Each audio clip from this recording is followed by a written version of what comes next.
하지만 뛰어난 군사적 재능을 가졌던 는 결단력 있게 페르시아군이 아직 합쳐지지 않은 이 순간이 훨씬 중요하다고 판단을 하고 승부를 보기로 결정합니다.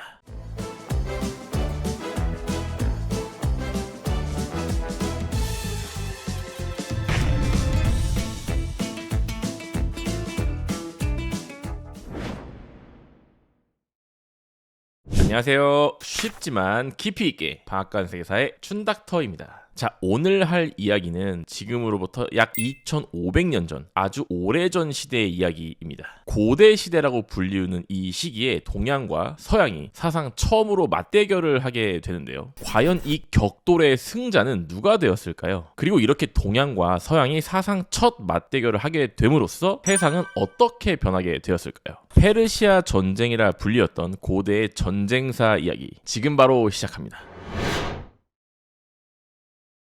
자, 먼저 동양의 대표 선수를 알아봐야겠죠. 우리가 이름은 참 많이 들어본 나라입니다. 페르시아 제국. 많이 들어본 이 유명한 고대 제국은 어떤 나라였을까요? 사실 이 나라는 침대 축구로 유명한 이란이라는 나라의 시조가 되는 제국입니다. 그리고 이 나라는 왕위를 세습하는 그런 왕조 형태의 국가였어요. 우리나라 역사 같은 경우도 보면 고려 같은 경우는 왕씨왕조, 그리고 조선 같은 경우는 이씨왕조의 나라라고 하잖아요. 그런 것처럼 이 페르시아 같은 경우도 여러 왕조를 거치게 되는데 그 중에서 가장 유명한 왕조가 바로 아케메네스라는 왕조입니다. 그래서 이제 우리가 알고 있는 고대 페르시아 제국하면 일단 이 아케메네스 왕조를 떠올리시면 되고요. 그리고 이제 조선의 이씨 왕조 같은 경우에도 굉장히 훌륭한 왕들이 있었잖아요. 세종 이방원이라든지 정조대왕, 세종대왕 등등등. 페르시아 경우도 마찬가지였습니다. 그래서 이 아케메네스 왕조에서도 훌륭한 왕들이 나타나게 되는 것이죠. 그리고 그 시작을 알렸던 왕이 바로 키루스 2세, 키루스 대제라고 불렸던 왕입니다. 키루스 대제는 당시에 서아시아의 아주 작은 국가였던 페르시아를 대제국으로 발전시킨 아주 유명한 인물입니다. 자, 지도를 보시게 되면 걸프만 위쪽을 보시게 되면 페르세폴리스란 도시가 있는데요. 이 페르세폴리스 도시 근처로 작은 영역이 있는데 이 영역이 바로 예전에 초기 페르시아 국가의 영토였어요. 손바닥만한 느낌이 굉장히 작죠. 그리고 그 당시에 이 오리엔트 지역, 이 서아시아와 소아시아 지방의 고대 국가들을 보면 굉장히 기라성 같은 여러 국가들이 포진해 있음을 알 수 있습니다. 바빌론, 아시리아, 이집트 등등등 우리가 이름도 많이 들어봤고 정말 고대 문명에서 상당한 강대국이었던 그런 여러 나라들이 존재를 하고 있었던 것이죠. 자, 하지만 이 작은 나라 페르시아의 아케메네스 왕조의 키루스 2세는 아주 뛰어난 명군이었어요.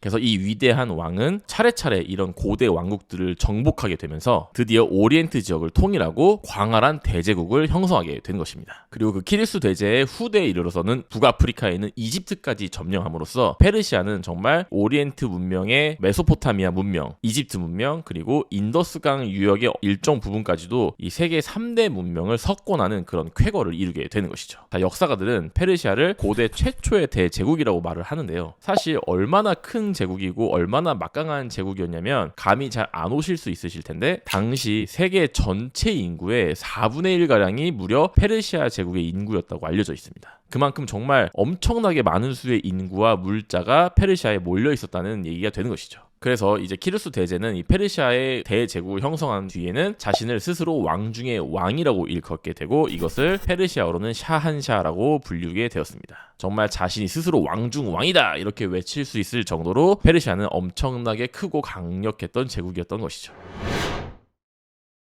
자, 이렇게 해서 정말 대제국을 이루게 된 페르시아 아케메네스 왕조는 기원전 500년경에 키루스 대제에 이어서 또 한 명의 명군을 만나게 됩니다. 그 주인공은 바로 다리우스 1세 또는 다리우스 대제라고 불렸던 자예요. 사실 이 다리우스 1세는 정통성이 부족한 사람이었는데 소위 쿠데타를 일으키면서 왕위를 찬탈했던 그런 야망에 찼던 인물이었습니다. 그만큼 굉장히 기민하고 또 공격적인 성향도 갖고 있었던 그런 왕이라고 할 수 있는데요. 그렇기 때문에 다리우스 1세 같은 경우는 왕위에 오르자마자 일단 자신에게 반기를 들었던 여러 각지 일어난 반란 세력을 일단 제압을 합니다. 그리고 빠르게 나라를 재정비한 뒤에 페르시아 대제국의 영토를 좀 더 확장하기 시작하는 것이죠. 특히나 이 다리우스 대제 때 아주 유명한 업적으로 하나가 있는데 그것이 바로 왕의 길이라고 불렸던 고속도로입니다. 지도를 보시면 알 수 있지만 이 페르시아의 서쪽의 4대 수도 중에 하나인 수사라는 대도시가 있는데, 이 수사라는 도시에서 시작을 해서 서쪽 끝에 있는 소아시아 아나톨리아 쪽에 하르디스라는 도시까지 무려 약 2,700km 가량의 엄청난 길이의 대도로를 정비하게 되는 것이죠. 우리나라로 따지면 이 서울, 부산의 6, 7배 정도가 되는 엄청난 길이의 큰 도로를 무려 2,500년 전에 뚫게 되었던 것입니다. 특히나 이 고속도로는 굉장히 넓고 아주 평평한 돌로 잘 포장을 한 뒤에 일정한 간격마다 말들이 쉴 수 있도록 역참을 설치해서 파발이라든지 어떤 황제의 명을 전달할 때 굉장히 빠른 속도로 전달할 수 있는 역할을 하였다고 합니다. 넓은 대제국을 관통하는 대도로였기 때문에 물자 수송이라든지 아니면 군사 이동이라든지 이렇게 굉장히 유용하게 여러 가지를 신속하게 처리할 수 있는 그런 도로를 만들었던 것이죠. 자, 그런데 이 왕의 길의 서쪽 끝에서 문제가 발생을 하기 시작합니다. 자, 사실 이 왕의 길의 서쪽 끝에 있는 지역은 소아시아라고 불리우던 지역인데요. 아나톨리아 반도라고도 불리우는 이 지역은 현재는 터키가 지배하고 있는 그런 지역입니다. 또 우리가 생각하는 이미지만 봤을 때는 지금의 아나톨리아 반도는 굉장히 이슬람화가 돼 있거나 아니면 아주 오리엔트 문명의 느낌이 강한 곳인데요. 하지만 당시 2500년 전 고대 시대에는 아나톨리아 반도 가장 서쪽 해안가 같은 경우는 분위기가 좀 달랐습니다. 바로 이 서부 해안가 지역은 지도를 보시면 알 수 있겠지만 에게해를 건너서 바로 있는 지역이기 때문에 그 바로 옆에 있는 고대 그리스 문명의 영향을 굉장히 많이 받은 지역이에요. 당시 이 발칸반도에 있던 이 그리스 문명의 도시 국가들은 굉장히 활발하게 해상 활동을 했었기 때문에 바로 옆에 있던 아나톨리아 반도의 서부 해안가를 가만히 둘 리가 없었겠죠. 그래서 이 지역에 수많은 해양 도시를 세우게 되는 것이고, 이 지역을 훗날 이오니아 지방, 이오니아 문명이라고 부르게 된 것입니다. 그래서 이 이오니아 지방에서는 수많은 그리스의 유명한 철학자라든지 의학자 히포크라테스 등등 그리스 문명을 꽃을 피우게 되었던 것으로 알려져 있어요.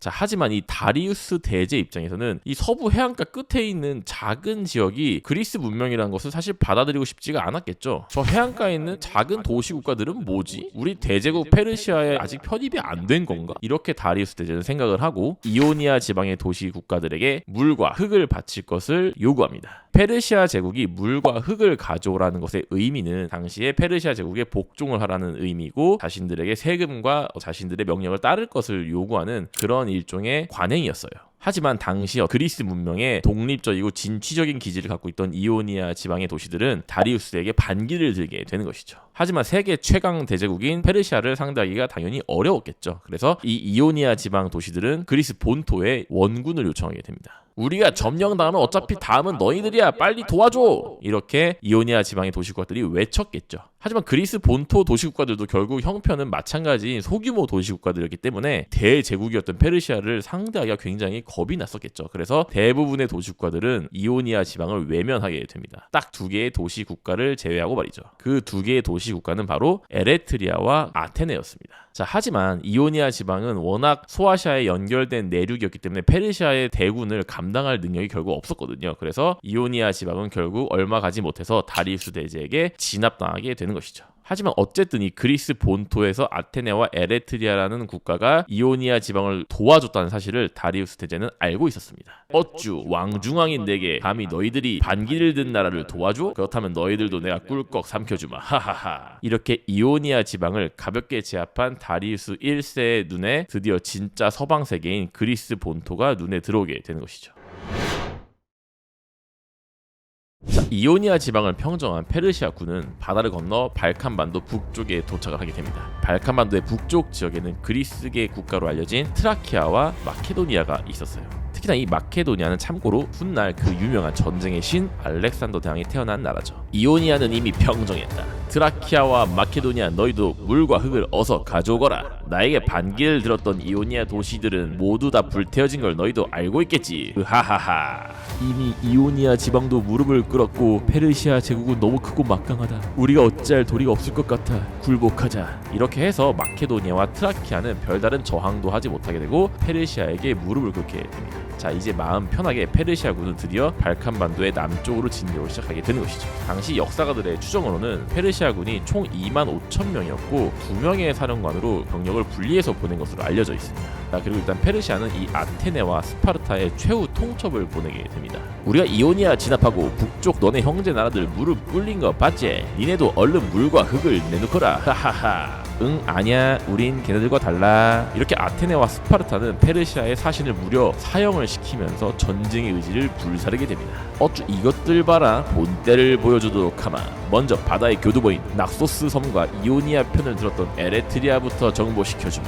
자 이렇게 해서 페르시아와 그리스 본토 사이에 중간 교두보 역할을 했던 낙소스 섬이 점령당하게 되고, 또 이오니아 지방을 도와줬던 한 국가인 에레트리아도 저항 끝에 정복을 당하게 됩니다. 하지만 이들의 저항이 헛되지는 않았던 게 그동안 잠시나마 아테네와 스파르타는 전쟁을 준비할 수 있었고 페르시아 군의 어떤 실체도 알 수 있게 되었던 것이죠. 연이은 승전보로 페르시아 군은 기세가 한껏 올라 있었을 것입니다. 그리고 페르시아 군을 가득 실은 600척의 전함이 아테네 북동쪽에 있었던 마라톤이라는 평지에 상륙을 드디어 하게 됩니다. 페르시아 대 아테네, 아테네 대 페르시아, 동양과 서양을 대표하는 두 주자가 첫 맞대결을 시작하게 되는 것이죠. 사실 당시 상황을 감안하면 서양의 대표 주자였던 아테네는 굉장히 작은 도시국가였고 동양의 대표 주자인 페르시아는 정말 거대 제국을 형성했던 체급 차이가 상당히 많이 났던 상황이었어요. 하지만 페르시아는 그 두 명의 사령관이 각각 10,000명과 15,000명의 병력을 거느린 상태였는데 그 병력이 마라톤에 완전히 합류가 되지 않은 상황이었어요.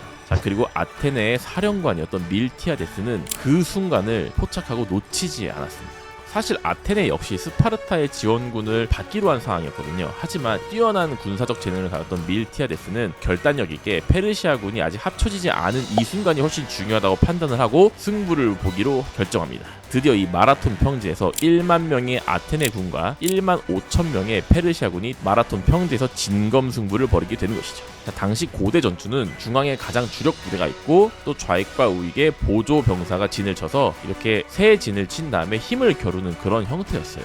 그리고 보통 이제 병사들이 싸움을 하게 되면 중앙군에 가장 힘을 줘서 정면 돌파를 하게 되고 상대의 중앙군을 무너뜨리게 됨으로써 보통 승리를 차지하게 되는 그런 공식이 가장 전형적인 전술이었거든요. 하지만 군사적 재능이 뛰어났던 아테네의 사령관 밀티아데스는 다른 선택을 하게 됩니다. 바로 중앙군을 얇게 포진을 하고 양익이었던 좌익과 우익에 훨씬 더 많은 병사를 투입한 것이죠. 자, 이것은 어떤 것을 의미했을까요? 사실 역사상 명장으로 불리우는 여러 장군들이 있는데 그 장군들은 전쟁을 할 때마다 항상 효율적인 승리를 중요시했습니다. 그리고 그 효율적인 승리의 가장 기본 공식은 바로 포위전이었어요. 자, 우리의 전설인 이순신 장군 역시도 한산도 대첩에서 왜군을 하객진으로 포위해서 섬멸시켰었죠. 이 아테네의 뛰어난 전략가인 밀티아데스 역시 당시 고대에서는 아직 보여지지 않았던 포위 작전을 시도했던 것이었습니다. 자, 그리고 밀티아데스가 이런 중앙을 얇게 만들고도 포위망을 만들 수 있었다고 확신했던 이유는 바로 페르시아군은 보통 무장이 가벼운 경보병이었거든요. 하지만 그리스는 굉장히 유명한 팔랑크스라고 불리우는 중무장 보병이 주력 부대였어요.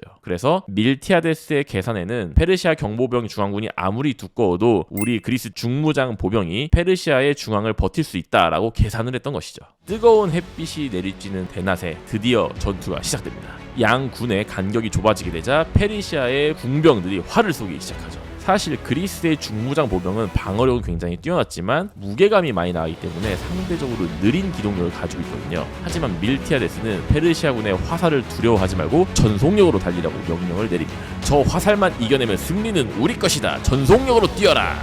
200m의 간격을 전속력으로 돌파한 아테네의 중무장 보병은 팔랑크스 진으로 방패를 두껍게 걸치고 긴 창으로 페르시아의 중앙군을 압박하기 시작합니다. 뜨거운 오후가 지나는 이 사이에 정말 치열한 전투가 진행이 되고 페르시아의 중앙군을 아테네의 팔랑크스 군들이 버텨내게 되는 것이죠. 그리고 아테네의 얇은 중앙군들이 버티는 사이 양쪽에 있던 좌익과 우익의 군사들이 페르시아의 양쪽을 잡아먹게 됩니다. 양쪽 진영이 무너지게 되자 페르시아의 두꺼웠던 중앙군은 3면으로 포위를 당하게 되는 것이죠. 승부는 여기서 바로 결정이 납니다. 전사자 192명 대 6,400명. 아테네군의 완벽한 승리였습니다. 하지만 승리의 기쁨도 잠시 합쳐지지 않았던 페르시아의 1만 남은 본대가 배를 타고 아테네의 시가지 본진으로 쳐들어올 위험이 있었어요. 사령관 밀티아데스는 지체하지 않고 승리의 기쁨도 잊은 채 전속력으로 아테네 시가지로 복귀하라고 명령을 내립니다. 사실 중무장 보병이고 무거운 군장을 했던 이 아테네 보병들은 상당히 지칠 수 있던 상황임에도 전속력으로 이 마라톤부터 아테네까지 30km 이상의 거리를 주파하게 됩니다. 결국 간발의 차로 아테네 군이 먼저 아테네 시가지로 들어오게 되고 이를 본 페르시아군은 더 이상 공격을 포기하고 본국으로 퇴각하게 되는 것이죠. 이 마라톤 평지를 전속력으로 주파했던 것이 전설이 되어서 올림픽 경기에 경기에 마라톤이라는 경기가 생기게 되는 것입니다. 이렇게 작은 도시국가에 불과했던 서방의 대표 아테네를 얕봤던 왕 중의 왕 페르시아 제국은 쓰라린 패배를 안고 본국으로 퇴각을 하게 되었죠. 이렇게 2500년 전에 일어난 동양과 서양의 첫 맞대결은 큰 체급 차이에도 불구하고 서방의 승리로 일단 막을 내리게 되는데요. 하지만 이것은 더 큰 전쟁의 서막을 알리는 신호탄이었을 뿐이었습니다. 잠시 작은 도시국가 아테네를 얕봤던 페르시아는 이번에는 진짜로 복수의 칼날을 갈기 시작하는데요. 그 이야기는 다음 편에서 만나보도록 하겠습니다. 다음 편을 기대해 주시고 구독과 좋아요도 잊지 말아주세요. 다음 편에서 만나 뵐게요. 안녕.